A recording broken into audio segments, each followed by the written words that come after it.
Marching rallies across Australia supporting a yes vote in the Voice to Parliament referendum. Tributes from across the footy world after the death of legendary player and coach Ron Barassi at the age of 87. Parts of New South Wales warned to brace for more hot weather as thousands of runners endure the heat for the 2023 Sydney Marathon. And in sport, a big sound coming to the MCG as GWS prepare to take on Collingwood in the AFL preliminary finals following a win over Port Adelaide last night.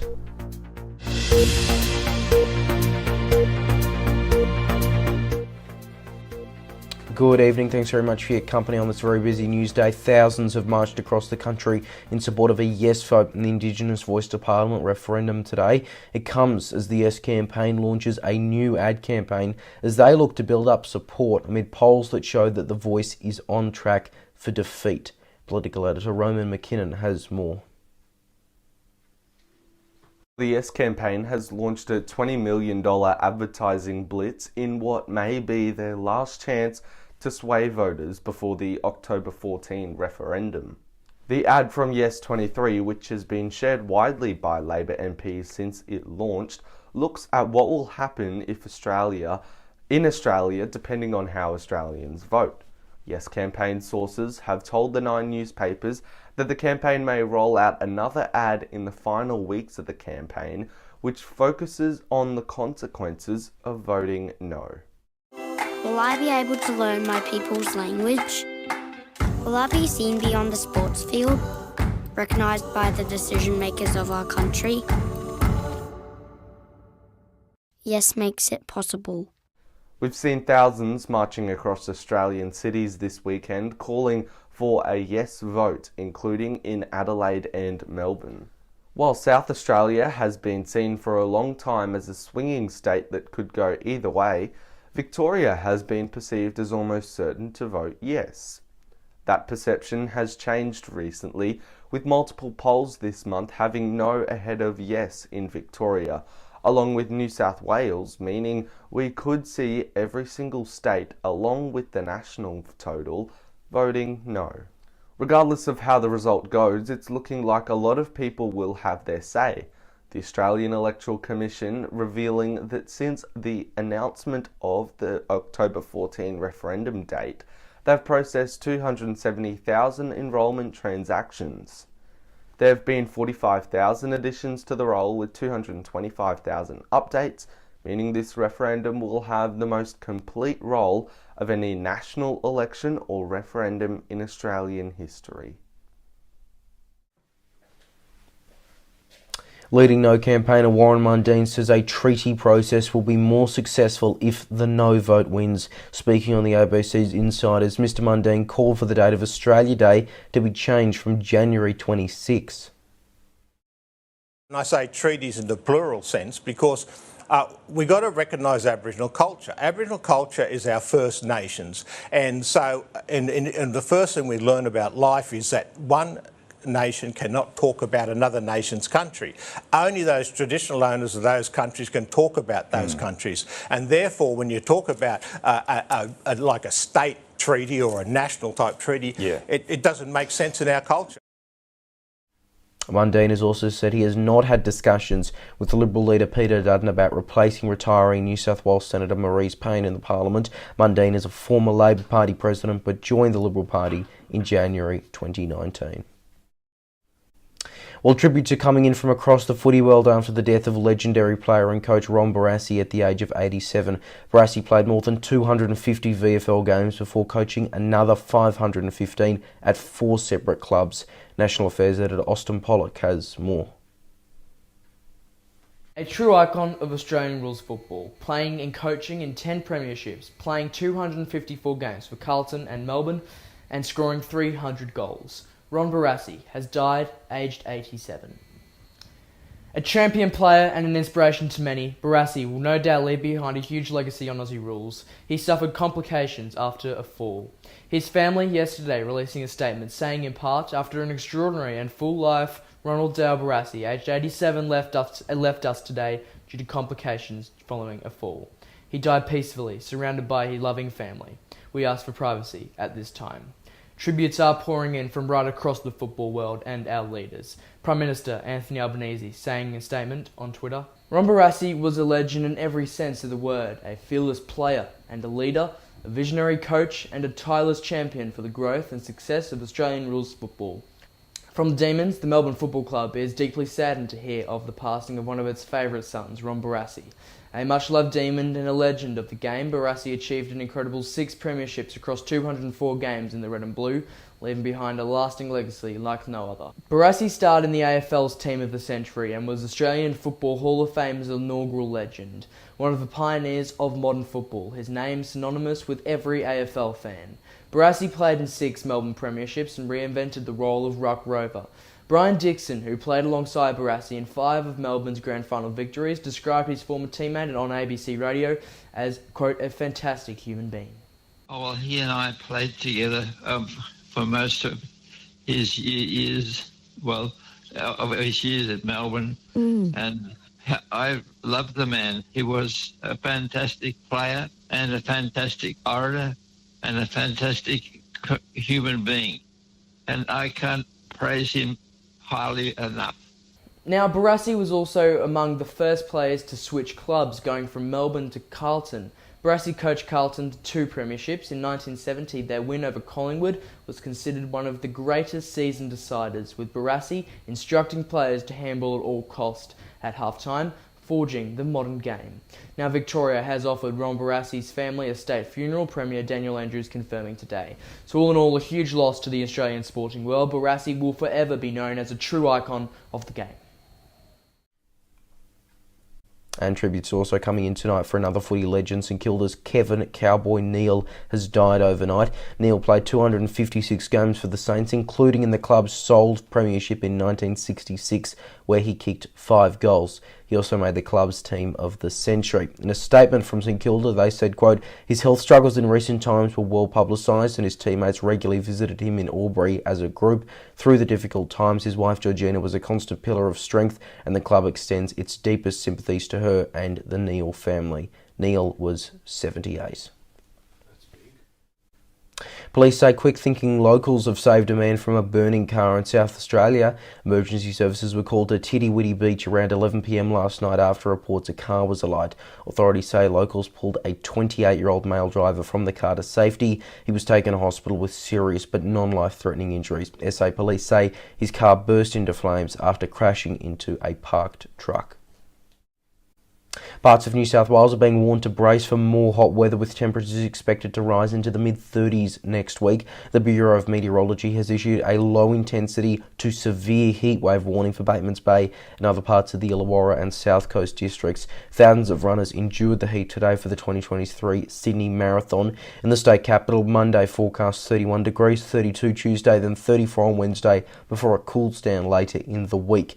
In a statement, New South Wales Health told people to be wary of signs of heat-related illness, including confusion, dizziness, fainting, nausea, vomiting, weakness, heavy headaches or loss of sweating, muscle cramps, dry swollen tongue, rapid pulse, and rapid shallow breathing.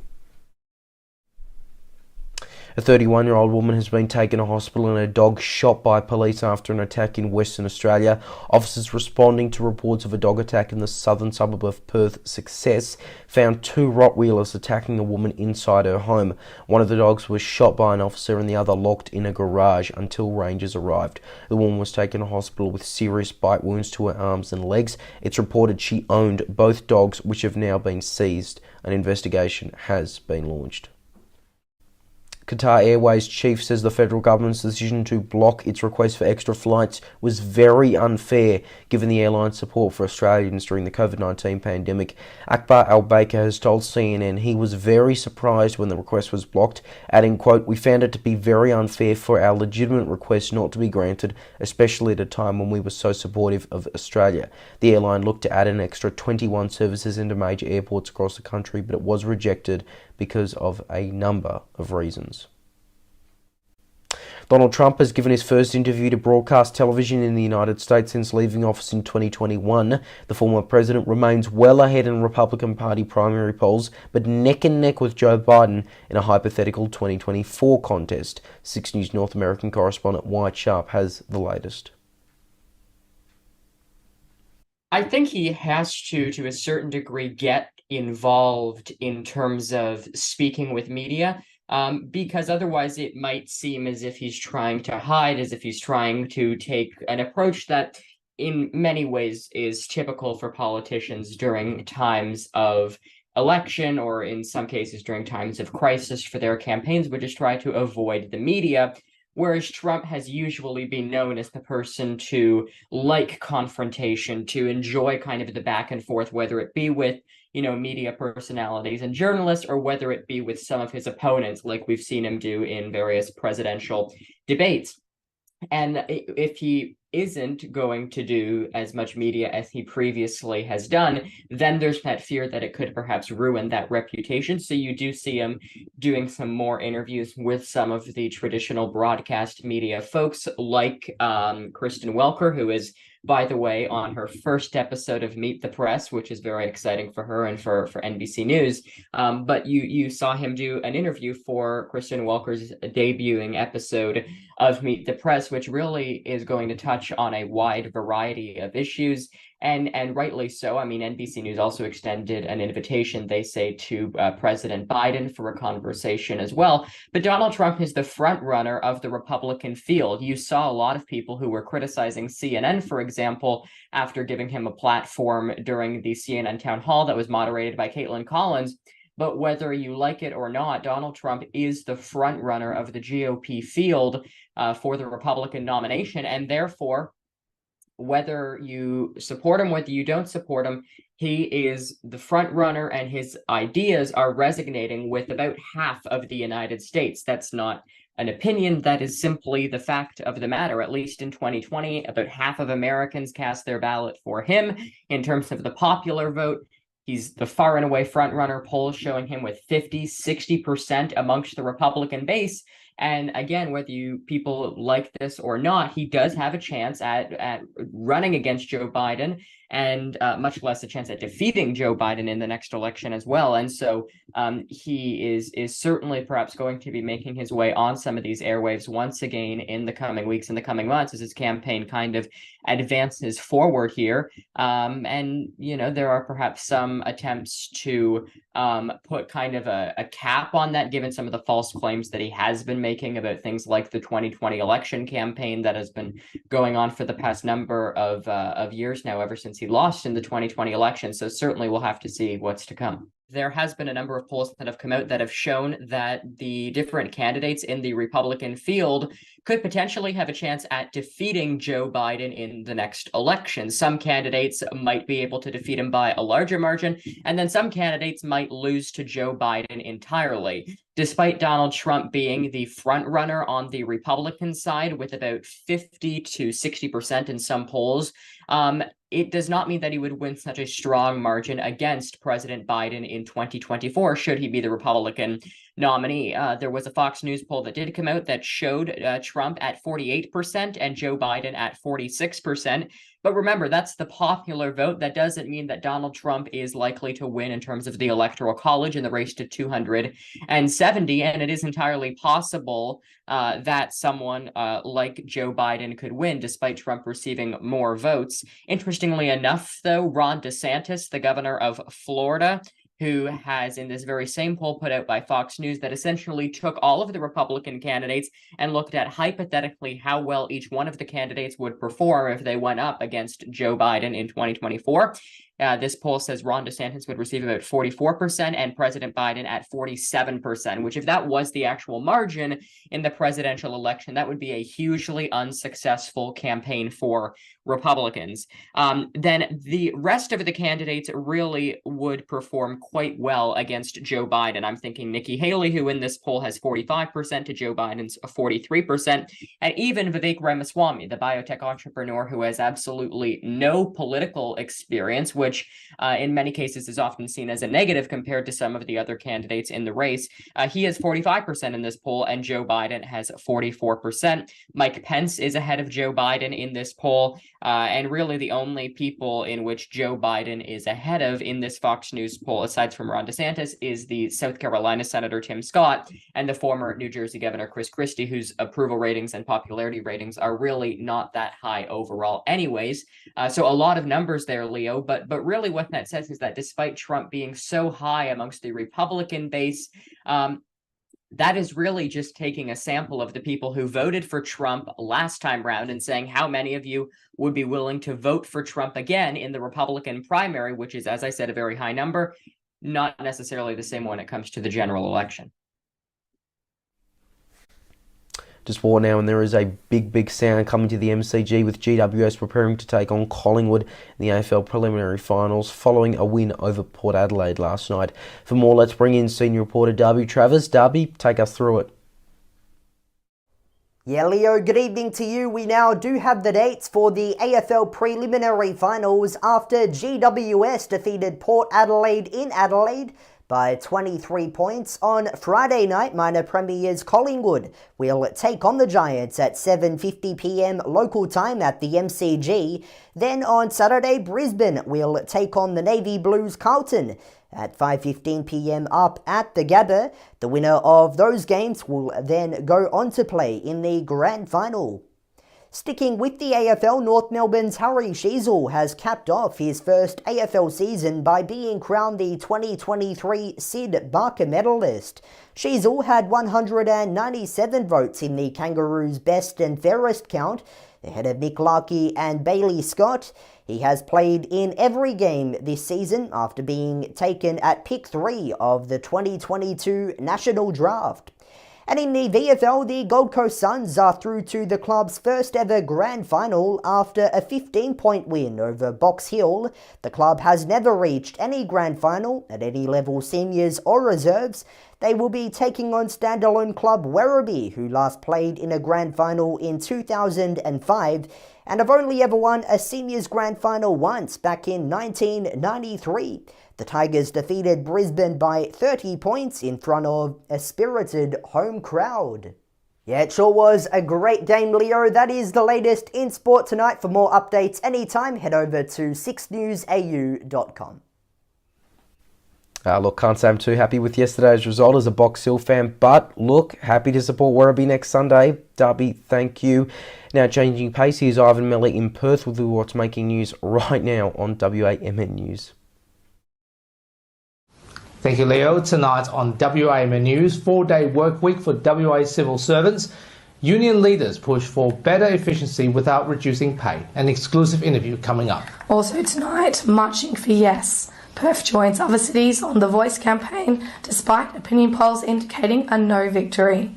Bikie gang members charged after 15 kilograms of meth allegedly seized during a special operation. Nurses' wages discussion continues as the WA health workers remain the lowest paid in Australia. And later, Dr. Andrew Miller's comment.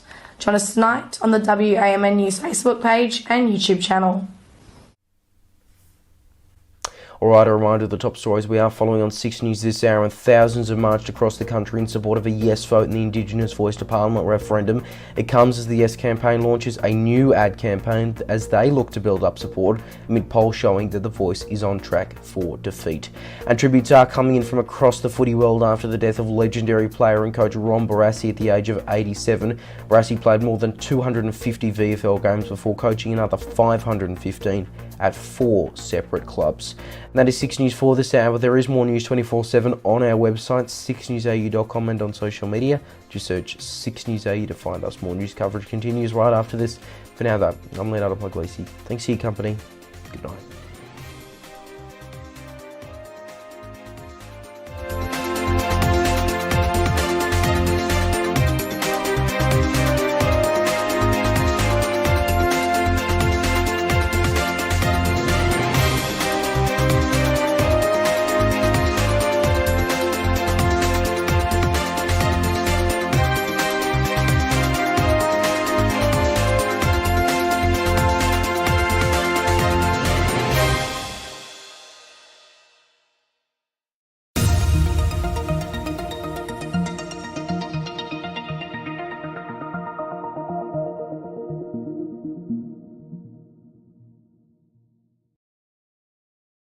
Streaming now. Max Chandler Mather, Uncensored. They can't ignore the 1/3 of this country who rents. The first-term Greens MP talks housing, his experiences in Parliament and the issues facing his own electorate. Greens political party. They revert to those personal attacks. They revert to trying to undermine people's credibility.